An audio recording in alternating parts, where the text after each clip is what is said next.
Greetings, weary traveler! I'm Deanna, and welcome to another doll repaint video.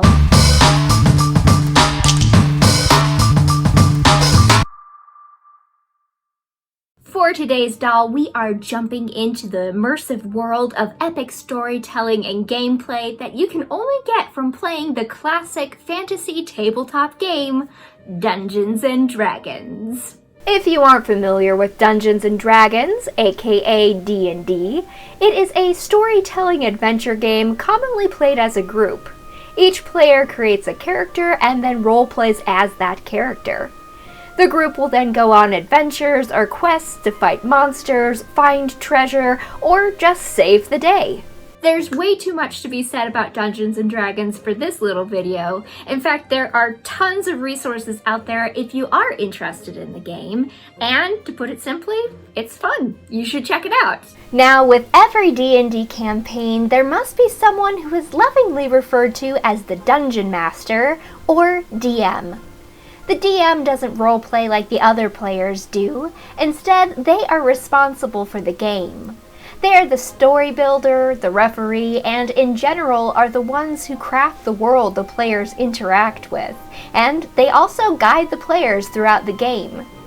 Being a DM isn't easy. You have to really understand the game mechanics and rules. You have to be quick on your feet and be really creative. I personally don't think I'd be a great DM, because most of the time my characters are distracted by drawing or trying to befriend wild animals.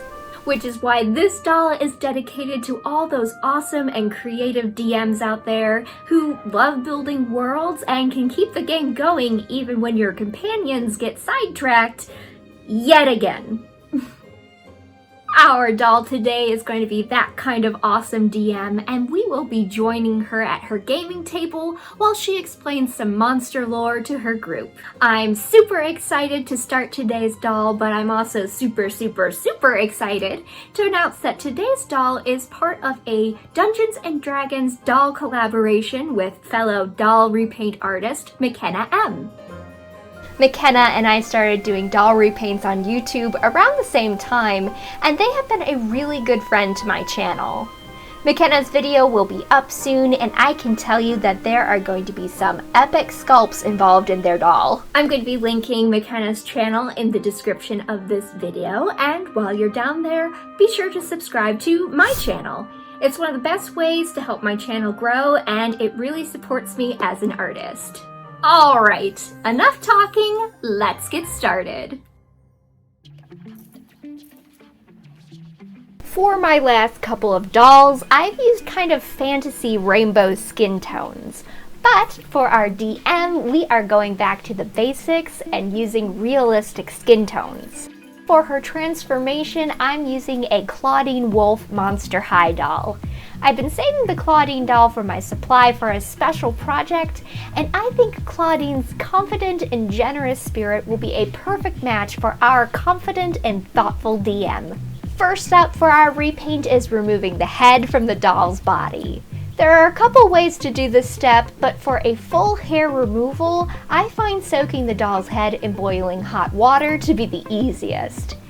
After soaking it for a couple of minutes, I'm twisting the head off the body while trying to be careful not to burn myself with any hot water that soaked into her head.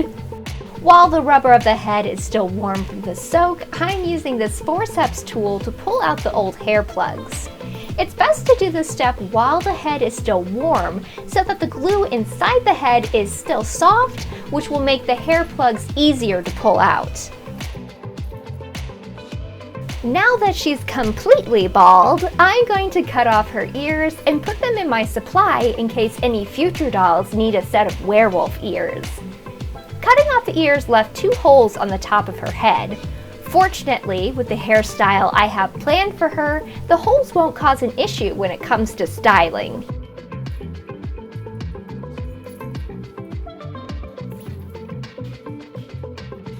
Next up for her prep is removing her factory face in scalp paint. My preferred method of doing this is with a cotton pad and pure acetone, although you could use nail polish remover for this as long as it contains acetone. After all of her paint has been removed, I'm going to wash her with a little soap and water to get rid of any acetone residue and set her head aside to dry.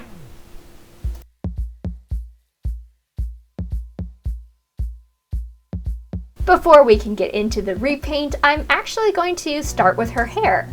If you've been watching my channel for a while, you know that I've been using yarn hair wefts on my dolls a lot lately, and I usually add the hair wefts after doing my face-ups. The reason being is that when I do face-ups after adding hair, I find that the bulk of the hair can be a little awkward for me to adjust to while I'm painting. It's just a personal preference of mine, and today I'm actually going to go back to synthetic hair and do what's called re-rooting. I decided to go the re-rooting route, say that 10 times fast, because I want to give her natural looking curly hair. I found this hair being sold by the Doll Planet. They call it S-curls, and to my untrained eye, I think it resembles 4C type curls. The texture of the doll hair is light and bouncy and gorgeous, and it is perfect for the style of hair that I'm going for. So if you aren't familiar with re-rooting, I will basically be taking small sections of hair, folding it in half as I slip it into a hooked needle, and punching the hair into our doll's head. Yikes! Dolls can go through a lot of abuse, what with the boiling of hot water and cutting off ears and needle head stabbing. As you can see here, I am slipping the hair into the needle notch, folding the section of hair in half and poking it into her head. You want to re-root before you do the face-up, because as you poke in the needle, there can be a lot of pressure and squeezing on the head, which means that you could potentially crack and chip off all those layers of sealant and pigment.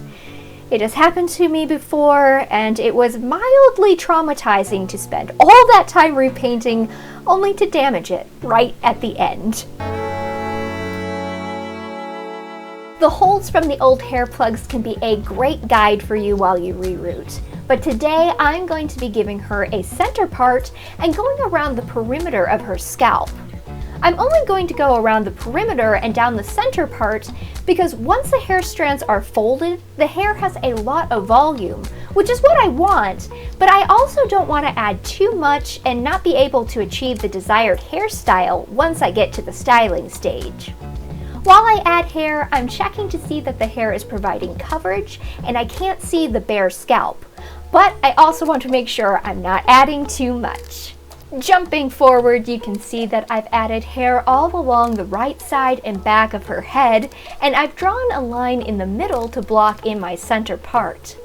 I'm going to start adding a line of hair down this part line so that her hair can be pulled into two sections on both sides of her head.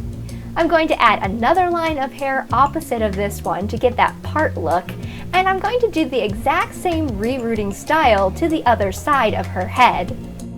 Re-rooting takes hours of work, and since I like you so much, I've jumped ahead to show the end result. To keep the two sections separate, I've tied them up into pigtails, but her hair is nowhere near being done. I will continue to style it after her face-up so I don't smash it while I'm painting. For now, I've added tacky glue to the inside of her head to hold the hair plugs in place, and I'm going to wrap it in this little sock to protect her hair from pigments and Mr. Super Clear sealant.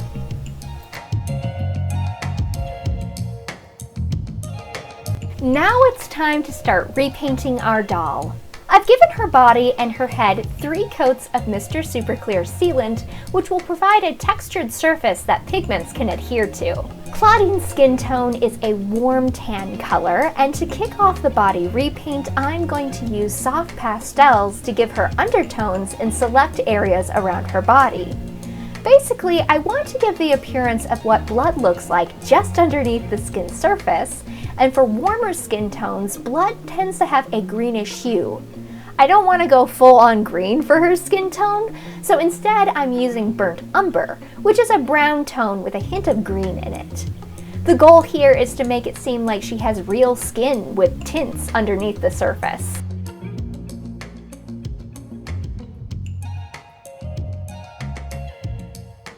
After sealing our undertones, next up is some contouring. Using burnt sienna shade, which is a mid-tone brown, I'm going around the curvy areas of her body to emphasize the curvature of these areas. Our doll is already three-dimensional, but this really adds a level of depth. Then, after sealing, to warm up her skin a bit, I'm using regular burnt sienna over these same areas.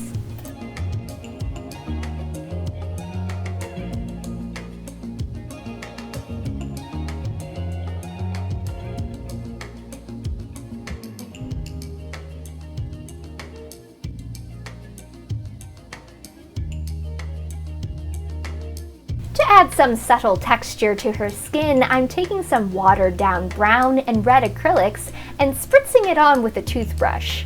I will dab the spray to subdue the freckles a bit so it just looks like natural skin texture. It may be a bit subtle on camera, but I really think this step is worth it in achieving the look of real skin.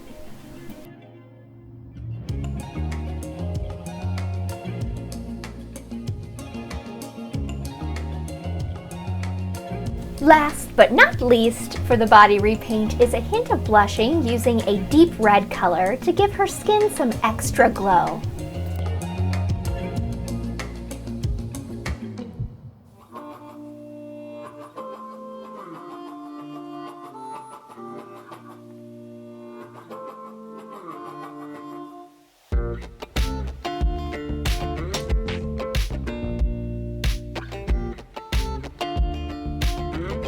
Now that the glue inside her head has dried, I can start on her face repaint. I'm using the same color rules that I used on her body for her face, and again I'm starting with my burnt umber color.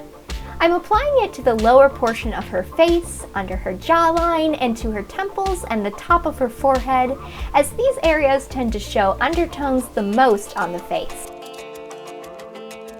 Next up is contouring with my mid-tone brown. We want to give the illusion that the recessed areas of her face are being pushed back, and we will be using highlights later to make other areas of her face come forward. While doing her contouring, I decided that her name is going to be Mia. A little backstory for Mia: she is a student at university and she is an artist and a writer. When she isn't studying or running her D&D campaign, she's writing her very own graphic novel. She loves anime and horror films, and she swears that her mom makes the best jollof rice in the world. Mia has been running her campaign with her friends for about 2 years now, and she loves drawing the maps and making up tons of lore for the creatures her players encounter. She really believes in being a fair and thoughtful DM, but her fellow players can attest that she always keeps them on their toes with amazing surprises and plot twists. Plus, she always bakes the best snacks and is basically an expert cake maker.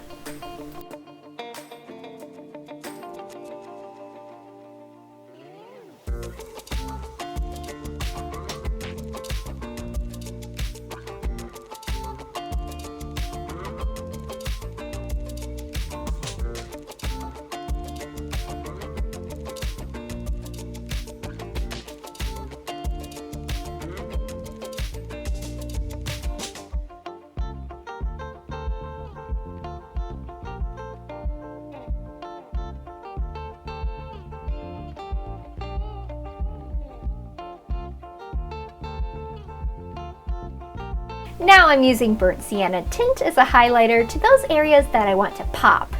Like makeup contouring, it goes in areas like the forehead and nose, the under eyes, and chin. It looks a little intense right now, but it will settle down as I blend it out, and especially after I set it with Mr. Super Clear. But before I spray it, I'm coming in with the same red I used to blush the body to blush her face.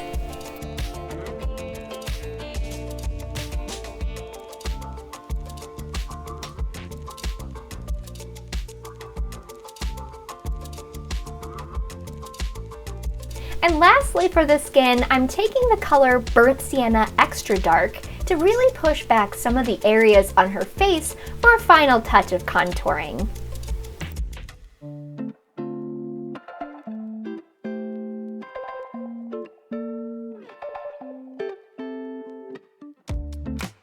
See, I told you the highlight would settle down after sealing it. Now, before I jump into the eye detail, I'm adding some more prominent freckles to her face.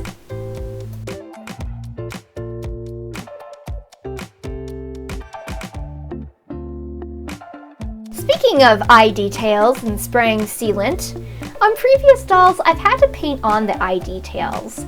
I live in an area in the United States that's either freezing cold or very humid, and both of those weather conditions can affect how well pencils can be used on top of Mr. Super Clear, and especially on the eyes. For me, I've struggled with pencils going on kind of waxy on the eye area, and then having to switch over to paints. I'm really more of a pencil kind of gal, and I haven't always been able to achieve the subtle details I've desired. So, long story short, I've done a lot of research lately, and I'm really hoping to use pencils for all of the eye detailing. So far, the application is going well, and I'm jumping right into blocking in the upper lash line, tear ducts, and eyelids.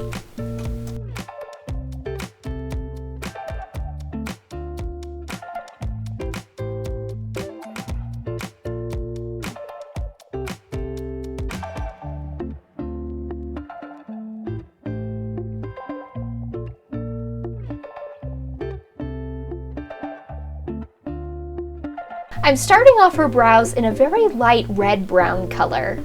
They'll have a transitional gradient to black at the ends of the brows, and later I'll draw in individual eyebrow hairs.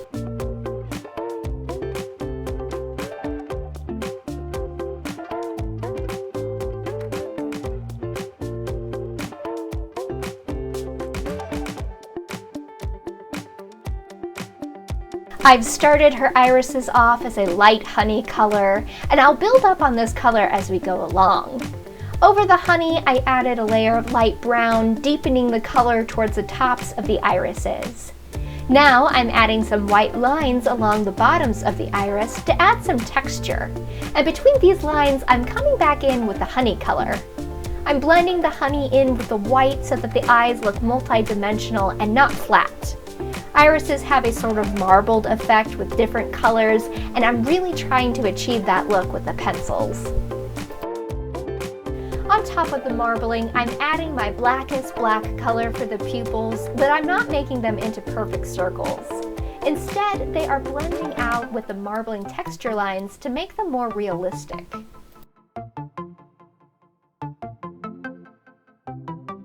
Now to add the individual eyebrow hairs, which I love to make bushy and proud. I'm also adding some lashes to the lower lash line. I'm leaving her upper lashes simple for now because I'll be applying falsies after I style her hair.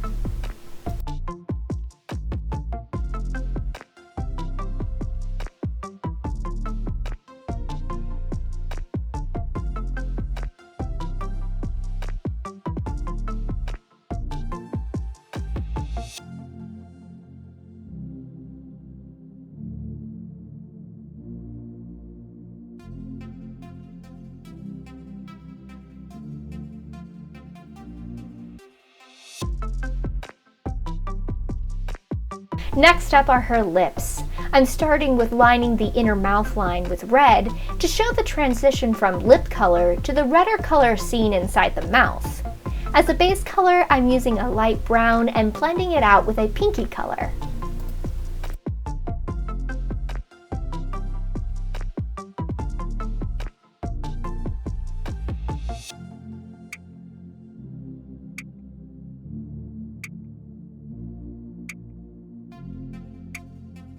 To the corners of the mouth, I'm applying a dark purple color to define the mouth line and the creases.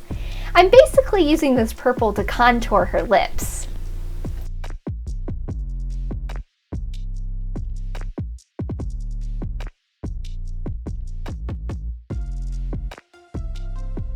And lastly, for the lips are the little line creases. Now I'm going to be applying the only bit of paint used for this repaint, and that's for the catch lights on her eyes and tear ducts.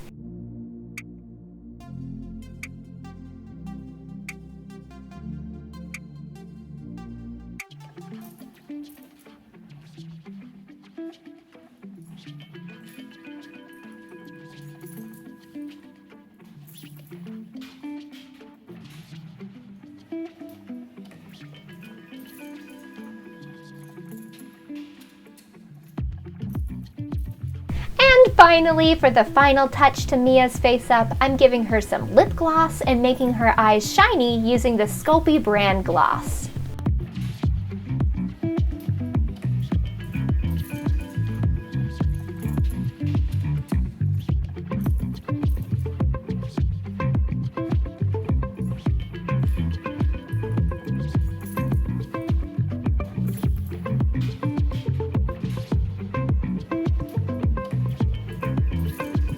I'm finished spraying Mr. Super Clear, so it's finally safe to take her hair sock off and to style her hair.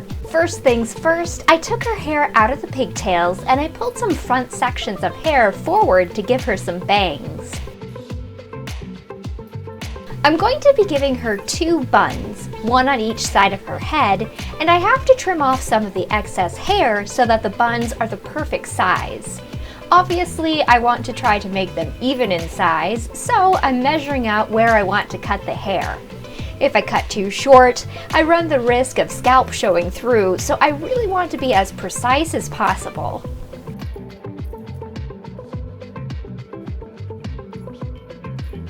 Now, using a clear elastic, I'm starting to form her twin buns. As I formed the buns, I got to a point where I made them exactly the way I wanted, from the front. The back of the hair is kind of sticking out, but I really don't want to mess the bun shape up, so I'm going to apply some clear glue to join this hair with the rest of the bun and do the same thing for the second one.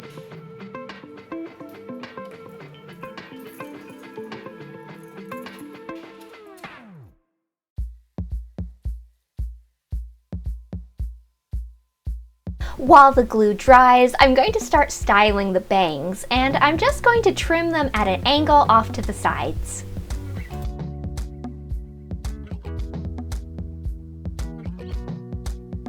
I like to apply false eyelashes after styling the hair so that the hair doesn't get all tangled up in them.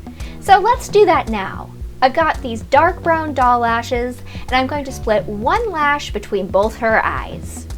After sizing them, I'm adding a thin line of glue to her lash line and pressing them on, and I'm trying to do so in a way that will give the lashes a little bit extra curl.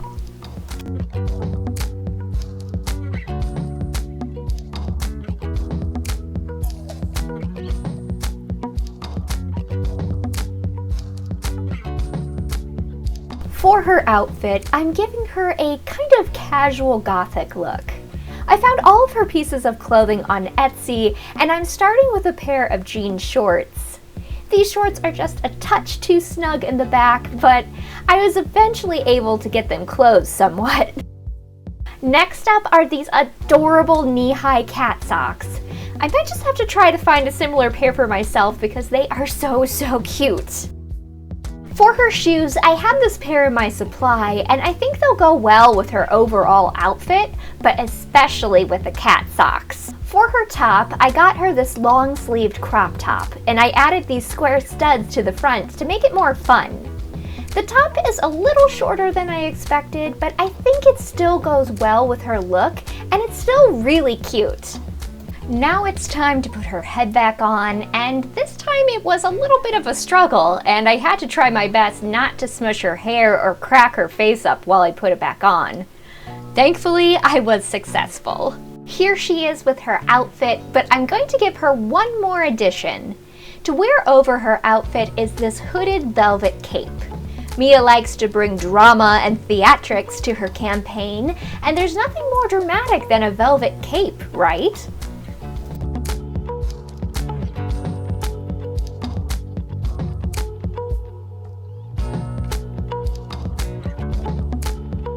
To make this a true Dungeons & Dragons themed doll, Mia needs some Dungeons & Dragons game props. I have this Draculora doll that comes with a table, and I'm going to use it to make a table for Mia's game, because, well, you can't have a tabletop game without a table. So after I steal this coffin table, I will save the rest of the doll to scavenge from later. The coffin table is really cute, and I played with the idea of keeping the pink coffin as a tabletop to go with Mia's gothic look. But with its irregular shape and bumpy top, it just wouldn't work well with the props that I'm going to give her. Instead, I'm going to snag the legs that it came with and make a new tabletop out of some balsa wood. After sizing and cutting it down, I'm attaching the legs using some hot glue.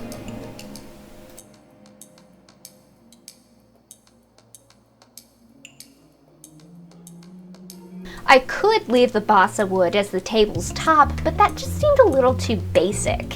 So instead, I'm going to apply some marble contact paper, which is basically a giant sticker.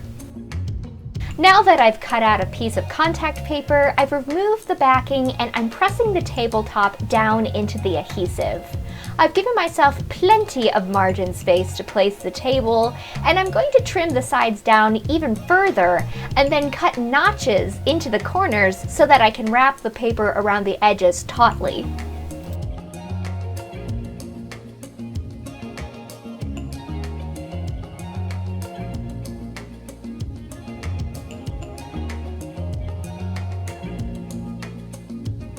Next up for her table is a Dungeon Master screen.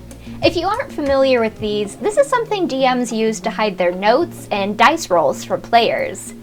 The back of the screen can also have useful information for DMs like stats. I'm using this artwork from a clip art website that I subscribe to, and it's giving me a lot of Smog from The Hobbit vibes. After gluing the picture to a piece of scrap cardstock and letting it dry, I'm going to fold it into 3 sections like a typical DM screen.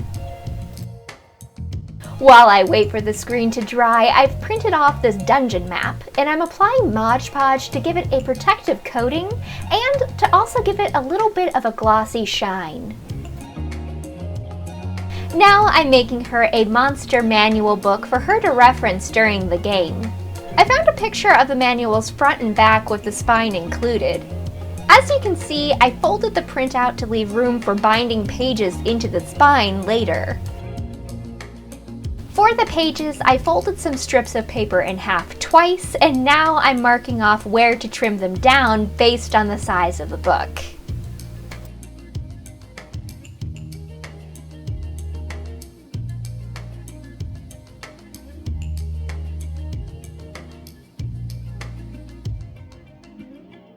To keep the pages all together, I'm stapling them at the crease, which doesn't look pretty.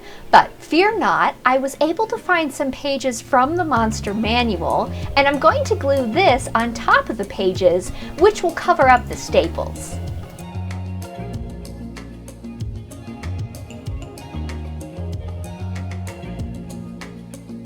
Next up, I'm attaching the pages to the book by adding glue to the inner spine and attaching the back pages to the covers.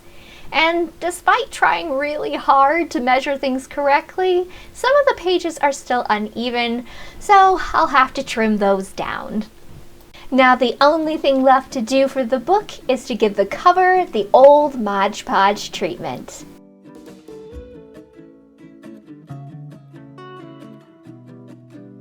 Off camera, I added these adorable little D&D dice and mini dragon figure. I glued them on using hot glue to keep them from constantly falling off the table. Then I'm adding a bead of hot glue to the back of the map to keep that from going crazy and flying off too. You can never be too careful with dice, dragons, and maps. They all have minds of their own, you know.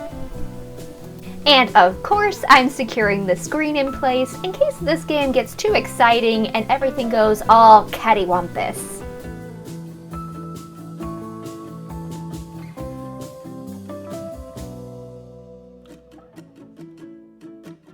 So here is our final look at our Dungeon Master, Mia. I am beyond happy with the eye details I was able to get with my pencils this time around, and I definitely want to continue with this method for my future dolls. I also love how her hair turned out. I haven't tried rerooting in a while, and I think her hair came out beautifully. So you may see some more reroots in future projects. I try not to play favorites with my dolls. I love them all equally. They all have their successes and they all have their areas to improve on. But that being said, yeah, Mia's my favorite right now. But now I want to learn what you think of Mia. I'm always curious to learn more about what you guys think of my work, and while you're down there in the comments section, be sure to let me know if you want me to do any more D&D themed dolls. I love connecting with the doll community, and I'd love to connect more with the D&D community. Tell me about your character or your favorite class, and be sure to check out McKenna's channel for her part of our D&D doll collab. Alright, I've got to go roll for initiative, but I'll see you next time with another doll repaint video. Bye!